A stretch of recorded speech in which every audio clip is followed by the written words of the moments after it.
السلام علیکم ورحمۃ اللہ وبرکاتہ۔ قل الحمد للہ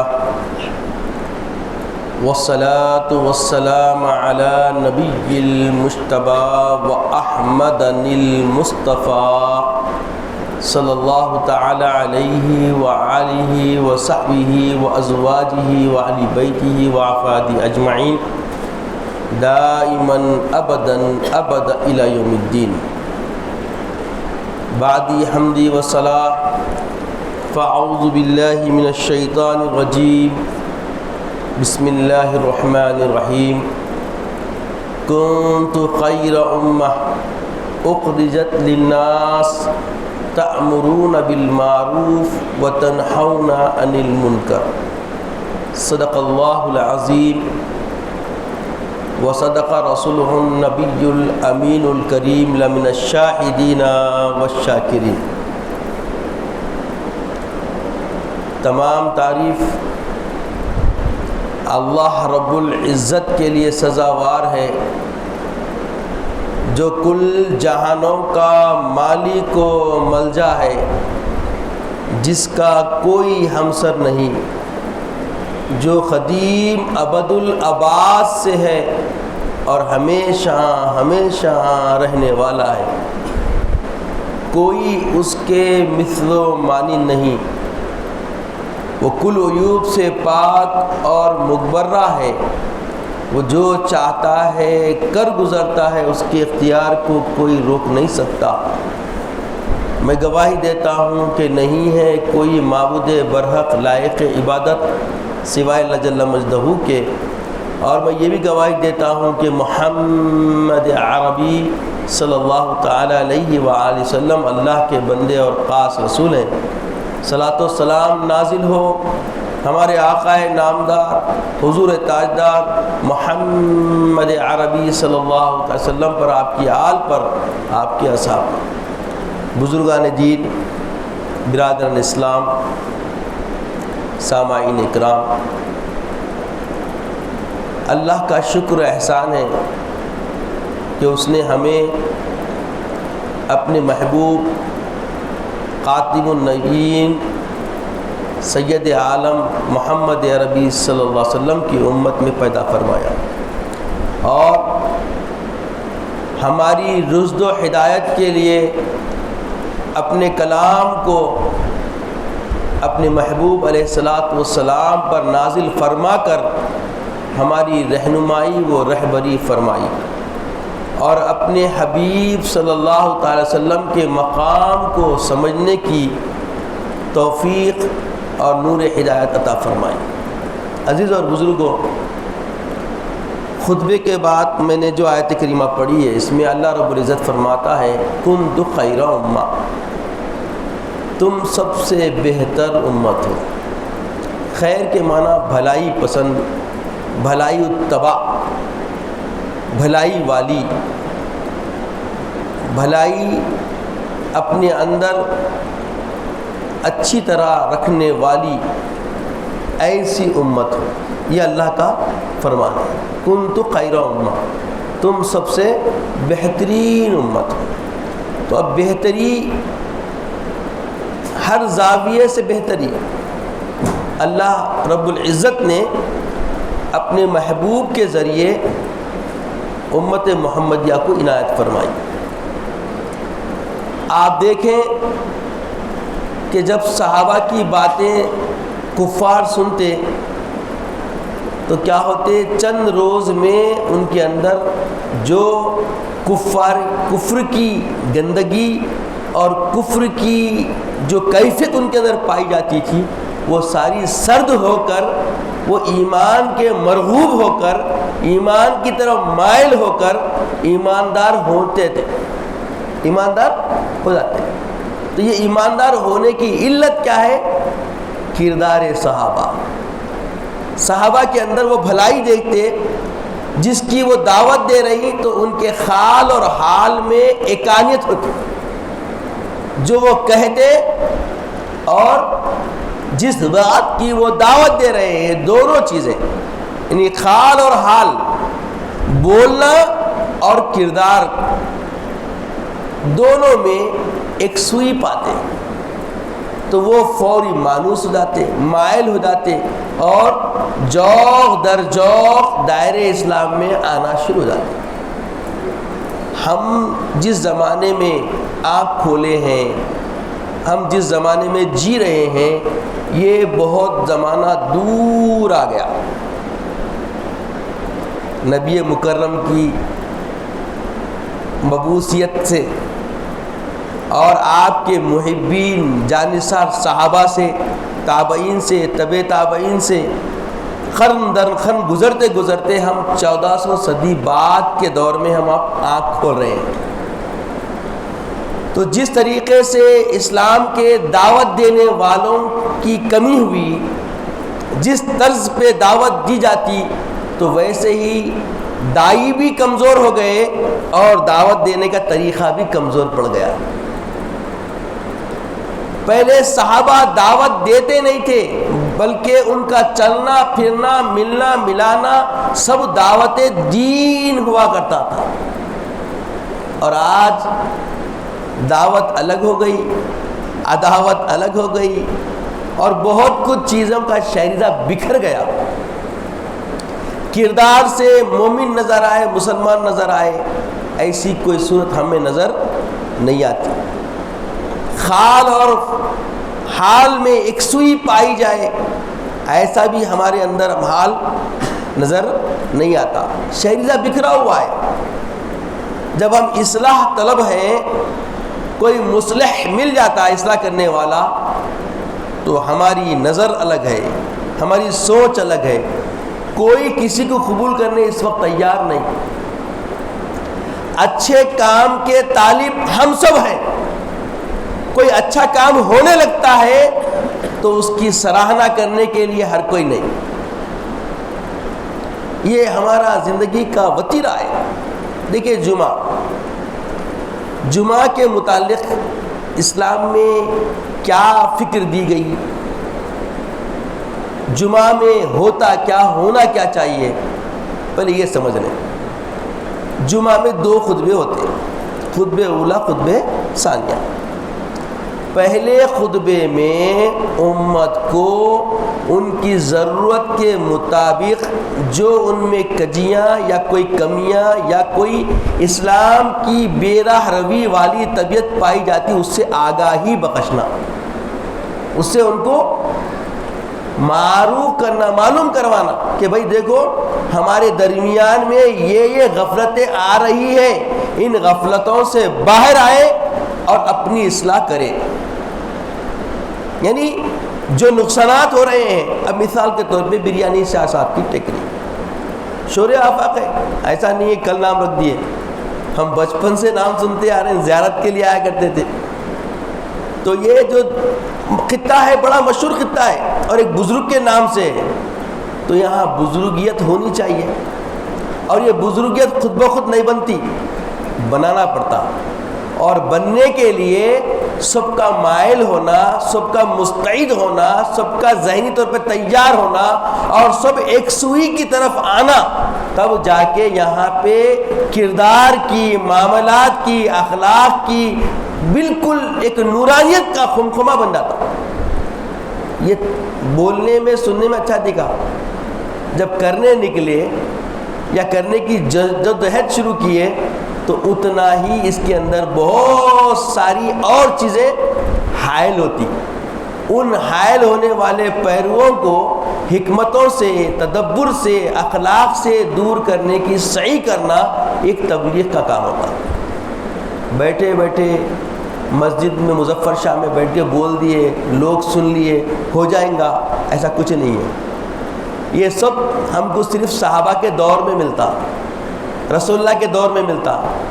اللہ کے رسول کے زبان مبارک سے کوئی بات نکلتی تو صحابہ کردار سے اس کو ظاہر کر دیتے، اور صحابہ کردار سے ظاہر کرتے، تابعین اس کو سمیٹ لیتے، تب تابعین تک پہنچتی، اور یہ سب خیر کے معاملے آسان ہوا کرتے۔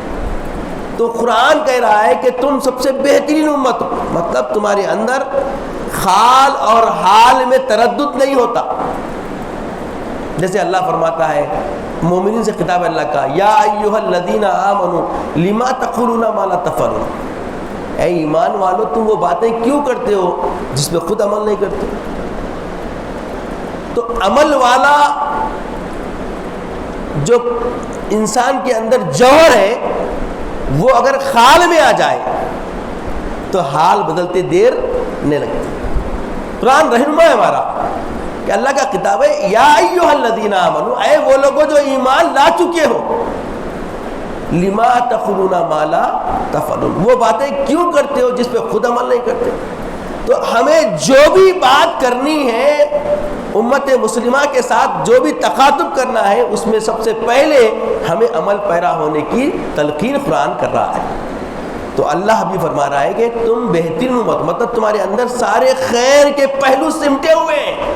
جب تم منہ کھولتے ہو تو تمہاری خیر کی خیرات نکلتی ہے۔ اب جب تم یہ معیار پہ آ جائے کہ تمہارے اندر سراپا خیر ہو جائے، تالو سے تلوے تک ہر معاملے میں سمعی اعتبار سے، بصارتی اعتبار سے، کلامی اعتبار سے، کرداری اعتبار سے تم جب خیر والے ہو گئے، تب تمہاری ذمہ داری ہے کہ کنتم خیر امہ اخرجت للناس، لوگوں کی طرف نکلو، لوگوں کی طرف نکلو، تأمرون بالمعروف، بھلائی کی دعوت دو، وتنہون عن المنکر، اور برائی سے لوگوں کو روکو۔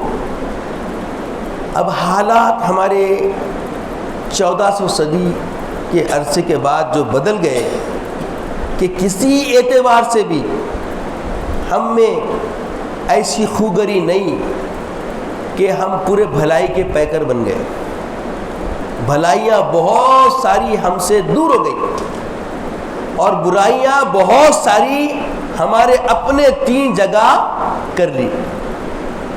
تو ان برائیوں کو سمجھنا اور سمجھانا، قیامت تک یہ سلسلہ چلنے کے لیے اللہ کے نبی مکرم نے شریعت کے مطابق جمعہ دیا۔ آپ سمجھ رہے جمعہ کی اہمیت؟ جمعہ کی اہمیت تأمرون بالمعروف وتنہون عن المنکر سے بہت ہی اہم ہے، بہت ہی کیا ہے، یہ اہم ہے۔ تو جمعہ کے اندر جو پہلا خطبہ عربی میں ہوتا ہے اس میں نصیحت کرنا ہے، آگاہی کرنا ہے، معلومات فراہم کرنا ہے، امت کو ان کا آئینہ دکھانا ہے کہ دیکھو ہمارے اپنے دین، ہمارے درمیان میں یہ خامیاں، ایمانی کمزوریاں، اسلامی کردار سے تردد پایا جا رہا ہے، بلکہ ہمیں اس کی اصلاح کی چندہ ضرورت ہے۔ خطبہ اولیٰ میں اور خطبہ ثانیہ میں فضائل، نبی مکرم کی فضائل، ان کی عظمت، صحابہ کی عظمت اور ان کے فضائل اور درود پاک اور مقام اور اللہ کی حمد و ثنا، یہ بیان ہونا ہے۔ تو اب ہمارے ہندوستان میں ہمارے علماء راسخین نے ایک نہج نکالا کہ بھئی عربی زبان ہر کوئی سمجھ نہیں سکتا، عربی خطبہ اگر دیے تو ہر ایک کو اس کے معنی مطلب سمجھ میں نہیں آتے، کیونکہ ہماری عربی اتنی پختہ نہیں ہے، ہم عربی اتنے عربی داں نہیں ہیں عربی سمجھ سکیں۔ تو اس سے پہلے یہ ایک اردو کا ایک نہج بنا ڈالا کہ جو بھی عربی خطبے میں بولنا ہے آپ مفصل طریقے سے امت کی زبان میں، امت کی لغت میں، امت کی سمجھ بوجھ کی باتیں یہاں بیان کریں۔ تو پورے ہندوستان میں آج یہ چیز رائج ہو گئی۔ خطبے دو ہی چھے، خطبے اولیٰ، خطبے ثانیہ، اس کے آداب مسلمہ ہیں، تو اس کے اکرام میں، اس کے عمل میں کوئی فرق نہ آئے اور اس کا تحفظ ہونے کے لیے علماء نے یہ اردو تقریر کا نظم بنایا۔ تو یہ اردو تقریر کی بھی اہمیت ہے، اگر آپ اس کو توجہ دیں گے تو عربی خطبہ سمجھنے میں آسانی ہوتی۔ عربی خطبے میں جو بھی بولنا ہے اس کو مفصل طریقے سے اردو میں امت کے سامنے رکھنے کا ایک نظام بن گیا، ایک ہمارے پاس کیا انتظام بن گیا ہندوستان میں۔ اور یہی چیز آپ دیکھیں گے سارے مساجد میں ہر طرف کیا ہے، رائج ہے کہ پہلے خطبے میں جو بھی بولنا ہے اس کو اردو میں بولتے ہیں۔ تو میں یہ جمعہ میں صرف اتنا سمجھانا چاہ رہا ہوں کہ دیکھو بھائی، اللہ تعالیٰ ذمہ داری دیا پوری امت کو کہ تم خیر والی امت ہو۔ کیا والی امت ہو؟ خیر والی۔ جب تم خیر والی امت ہو تو تمہیں ذمے ہے، تمہارے یہ کام ہے کہ تم کیا کرو، سراپا اپنے آپ کو پہلے خیر والا بناؤ. پہلے کیا کرو، سب سے پہلے اپنے آپ کو تیار کرو، اپنے آپ کو تیار کرو، رسول کے اسوے کے مطابق اپنے آپ کو اس سانچے میں ڈھالو. جب ڈھل گئے تو اب تمہارا کام کیا ہے، جب چلو پھرو نکلو تو لوگوں سے، اب یہاں کے دیکھیں پہلے دیکھیں کنتم خیر امہ، تم بہترین امت ہو، تو اس سے مراد کون؟ مسلمان مومنین مراد ہوتے ہیں. اللہ کا براس کتاب کس سے ہو رہا؟ مسلمان مومنین سے ہو رہا ہے. کنتم خیر امہ، تم بہترین امت ہو، اخرجت للناس. جب پوری خیر تمہارے اندر تم محسوس کر لو تو لوگوں کی طرف نکلنا ہے. اب لوگ بولے تو لوگوں میں سب شامل ہے، ہمارے اپنے بھی شامل ہیں اور ہمارے دشمن بھی شامل ہے، ہمارے دوست بھی شامل ہیں، ہمارے مخالفین بھی شامل ہیں، ہر قسم کے لوگ. ناس کا لفظ جو ہے سب کو محیط کیا ہوا، گھیرا ہوا ہے. اب تم جا کے جس سے بھی ملو گے لوگوں سے تو ان کے اندر دو چیزیں ہوں گی، بھلائی پہ ہے تو ان کو ستائش کرو، برائی پہ ہے تو ان کو روکو، اور اگر بھلائی میں کمیاں دکھ رہی ہے تو اس کی دعوت دو. جیسے اب جمعہ میں آئے، اب جمعہ کا کیا حکم ہے؟ اولی وقت پہلی اذان سے پہلے مسجد میں رہنا، یہ ایک دعوت ہے. پہلی دعوت کا کام شروع ہو رہا، سمجھیے اس مسجد سے پہلا میرا جمعہ ہے تو پہلی ایک دعوت ہے کہ بھئی کب آنا ہے آپ کو مسجد میں؟ پہلی اذان کے ساتھ ہی آ جانا ہے، اور دوسری اذان سے پہلے رہنا ہے. جو سب سے پہلے آتا، پہلے مسجد میں قدم رکھتا اولین ساعتوں میں، تو آقا فرماتے ہیں ایک اونٹ اللہ کی راہ میں قربان کرنے کا اجر و ثواب اس کو ملتا ہے. سبحان اللہ، پہلا کام. اس کے بعد جو لوگ آتے ہیں ان کو ایک بکری اللہ کی راہ میں قربانی دینے کا ثواب ملتا. اس کے بعد جو لوگ آتے ہیں ایک مرغی اللہ کی راہ میں قربان کر کے اللہ کی راہ میں بانٹنے کا ثواب ملتا. اس کے بعد جو آتے لوگ ایک انڈے کا ثواب ملتا ہے. اس کے بعد جیسے ہی اذان ہوتی دفتر بند کر کے فرشتے وہ بھی بیٹھ جاتے. اب آنا آپ کا نہیں آنا دونوں برابر ہے. اب کہیں کسی کے دماغ میں یہ بات آ سکتی، نئے خطیب صاحب ابھی بیٹھے اپنی بگانے سنانے کے واسطے لوگوں کو تلقین کر رہے ہیں. ایسا کچھ بھی نہیں ہے. آپ اس کا تصدیق چاہتے ہیں، اردو آتی ہے تو اہل خدمات شرعیہ، یہ کب تدوین ہوئی معلوم آپ کی کتاب؟ یہ کتاب اس وقت بنی جس وقت کھانے میں حلال حرام کی تمیز لوگوں کو نہیں معلوم تھی. ایک کی جورو ایک کے گھر میں چلے جا رہی تھی. کھلا دو بانگے دوہل میں آپ کو بتا رہا ہوں، ذہن میں رکھے، پر میرے ایک لفظ کو نوٹ کریں. ایسے کلام نہیں، جمعہ کی ذمہ داری سے آپ کے گوش گزار کر رہا ہوں. دکن میں حالات ایسے بن گئے تھے، ایک کی بیوی ایک اٹھا کے بھاگ جا رہا تھا اور پروف کچھ بھی نہیں تھا.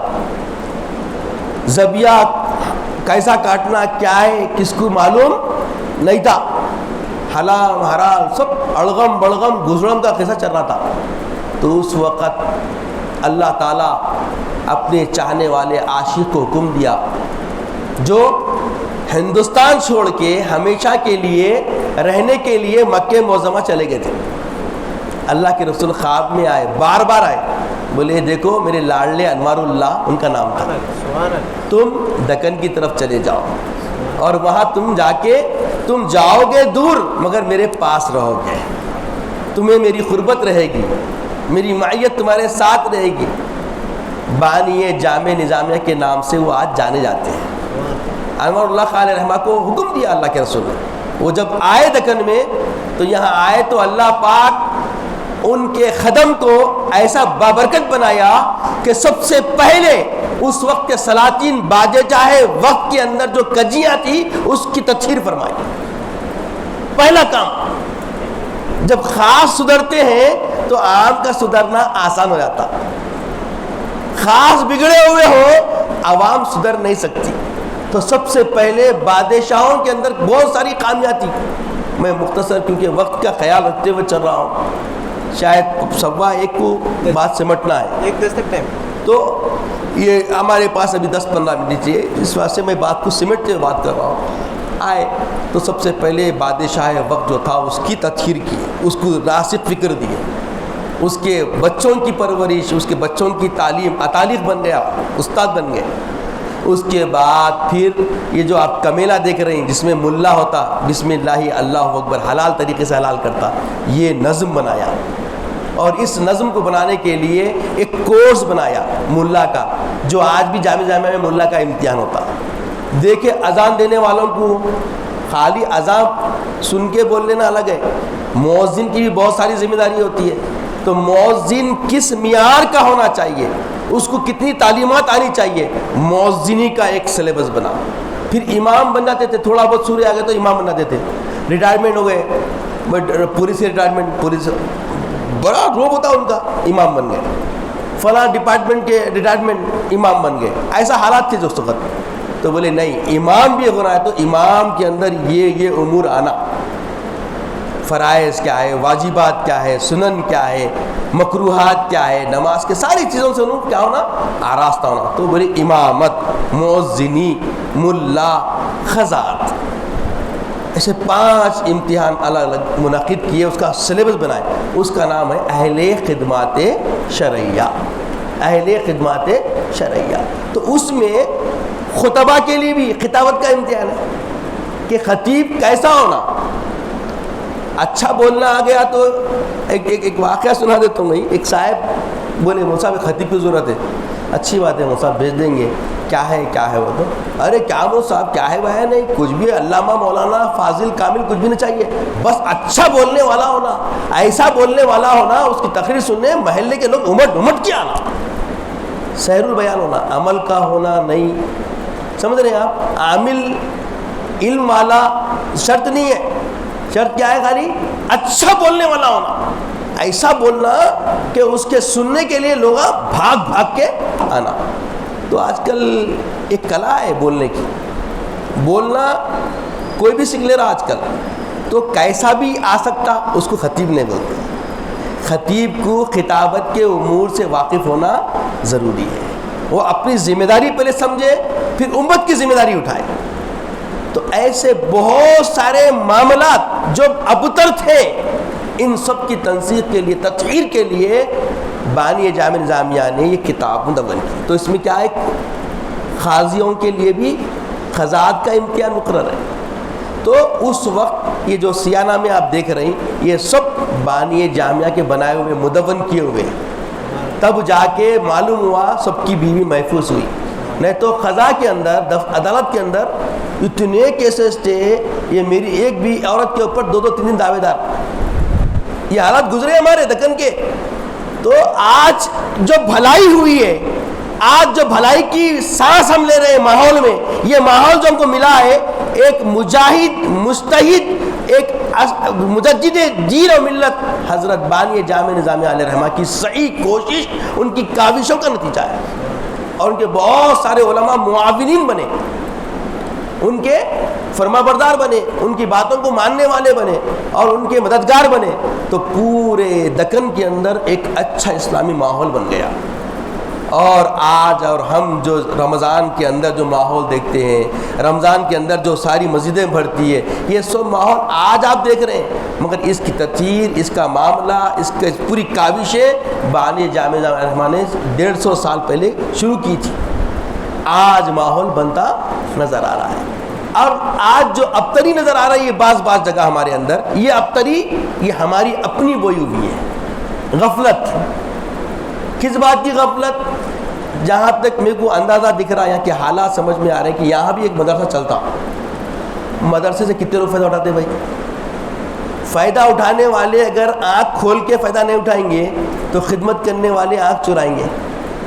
اب خدمت کرنے والے آنکھ چرائیں گے, کمیٹی کو بولیں گے ارے وہ صحیح نہیں کر رہے, انہوں یہ نہیں کر رہے. ایک جنا کے بولا کچھ نہیں ہوتا. بچوں کو لا کے چھوڑ کے مسجد ہے, آپ بھی باسو گوشہ لے کے تسبیح پڑھتے بیٹھ جائیے, دیکھیے نظر اس کا کیا ہوتا ہے. بات سمجھ رہے نا؟ خدمت لینے کا طریقہ ہوتا. خالی آپ جو ہے نا خادم سمجھیں گے انتظامیہ کو, جو منہ کو آیا بولیں گے نکل جائیں گے, اور میں کیسا بول دیا نہیں, وہ تو یہ تمہارا تشخص کیا ہے؟ یہ اصلاح کا نہیں, یہ خیر کا نہیں, یہ تمہاری خود بینی ہے, متکبرانہ طبیعت ہے. اور یہ ہر گلی, ہر نکڑ, ہر مسجد, ہر مصلی اور ہر فرد میں یہ چیز پائی جاتی, اس سے کوئی بری نہیں ہے. بس میں جو کر دیا وہ صحیح, سامنے والا کچھ بھی کرا تو وہ صحیح نہیں ہے بولنے آسان ہے نا. یہی فکر دینے کے لیے اللہ فرماتا ہے سب سے پہلے کنت خیر امہ, تم تالو سے تلوے تک خیر والے بنو. پہلے اپنی پیٹھ صاف کرو, پہلے اپنی اصلاح کرو, پہلے اپنے آپ کو تیار کرو اور اس مقام و منزل پہ کھڑا کرو. اس کے بعد جب تم نکلو, اخرجت للناس, لوگوں کی طرف نکلو, جب تم منہ کھولو بھلائی کی دعوت دو تو کوئی انکار کرنے والا نہیں رہے گا. برائی سے روکو تو کوئی اجتناب کرنے سے پیچھے نہیں ہٹیں گا, کیونکہ بولنے والا خال کا جو معاملہ کر رہا ہے وہ فعل میں عامل ہے. اور یہ عمل کیسے؟ تو بزرگوں کی صحبتوں سے ملتا. ایک مرتبہ حضور سیدنا عبد القادر جیلانی رحمۃ اللہ تعالی علیہ کے پاس ایک بڑھیا ایک بچے کو لے کے آئی. چھوٹی سی باتیں دیکھیے آپ, مگر سمجھنے کی ہے. ایک بڑھیا ایک بچے کو لے کے آئی, لا کے بولی حضور یہ میٹھا بہت کھاتا, میٹھا بہت کھاتا, اس کو نصیحت کیجئے, آپ بزرگ ہیں, آپ کی بات میں اثر ہوگا تو یہ سن لے گا. حضرت غور سے دیکھے بچے کو, مسکراتے بولے اماں ایک تھوڑے دن کے بعد آ. کیا بولے؟ اماں تھوڑے دن کے بعد آ. تو بڑھیا بولی بزرگ شخصیت ہے, تھوڑے دن بعد آ بول رہے تو کچھ تو حکمت ہے اس میں, کچھ تو بات ہے. چلے گی اور جانے کے بعد چند روز گزرے, پھر آئی تو حضرت بولے بیٹا میٹھا یقیناً مرغوب ہے, ذرا کم کھایا کرو. بیٹا میٹھا مرغوب ہے, مطلب مائل کرنے والا ہے, اچھی چیز ہے, مگر آپ ذرا کم کھایا کرو. تو بڈھی بولی ارے کیا جی حضرت, اتنا ہی بولنا تھا دبیج بول دیتے, اتنا ٹائم کہیں کو لیے. تو بولے مائی تو صحیح بول رہی, مگر سن جب تو بچے کو لے کے آئی تھی اس وقت ان لمحوں میں میں خود یہ کیفیت میں تھا کہ میٹھا میں خود شوق سے کھانے والا تھا, اور جب تو طلب کری تو میں خود میٹھا کھانے والا ہوں. کھانے والا نصیحت کرے تو اثر نہیں ہوتا, اس لیے میں دیکھوں کیا بولا تھوڑے دن کے بعد آ. اتنے دن میں کیا کیا, میٹھے سے دور رہا, اجتناب کیا, عمل کیا, اب نصیحت کر رہا ہوں. تو پہلے عمل کر کے پھر دعوت دیے تو اس کا اثر جلدی ہوتا. اب آج کل کیا ہے, عمل نکو بولو, نصیحت بولنے کے لیے سب تیار ہے, کسی کی کھجانا ہے تو سب کو تیار ہے ناخنا, اپنی کھجانے کی طرف کوئی مائل نہیں ہے. مگر اسلام بولتا پہلے اپنے کو سینچو, اپنے کو تیار کرو. اللہ کے رسول صلی اللہ علیہ وسلم کیا کرے سب سے پہلے, یہ کیا کم معجزہ ہے, بعد میں قرآن اترا ہے. یہ کیا کم معجزہ ہے, بعد میں قرآن اترا ہے. بنائی ہے فضا سرکار نے کردار سے پہلے, بنائی ہے فضا سرکار نے کردار سے پہلے. اللہ کے رسول صلی اللہ علیہ وسلم نے سب سے پہلے اپنے آپ کو بنوایا, سیدھا مبعوثیت کا اعلان نہیں فرمایا, بلکہ پہلے اپنے آپ کو پیش کیا, اپنی زندگی پیش کی, اور زندگی دیکھ کر سارے دیوانے ہو گئے. اور کس طرح دیوانے ہوئے؟ اگر زندگی وفا کری, انتظامیہ قبول کیا, آپ لوگوں کو نفع محسوس ہو رہا ہے, تو انشاءاللہ یہ سلسلہ آئندہ جمعہ چلتا رہے گا. اللہ تعالیٰ سے دعا ہے کہ یا الہ العالمین نیک توفیق عطا فرما, نیک ہدایت عطا فرما, عزت کی اسلام کی زندگی عطا فرما, خاتمہ بالخیر فرما, وقت نزاع کلمہ طیبہ عطا فرما, اپنے حبیب پاک صلی اللہ علیہ وسلم کا دیدار عطا فرما. سبحان اللہ و بحمدہ, سبحان اللہ العظیم, والحمد للہ رب العالمین.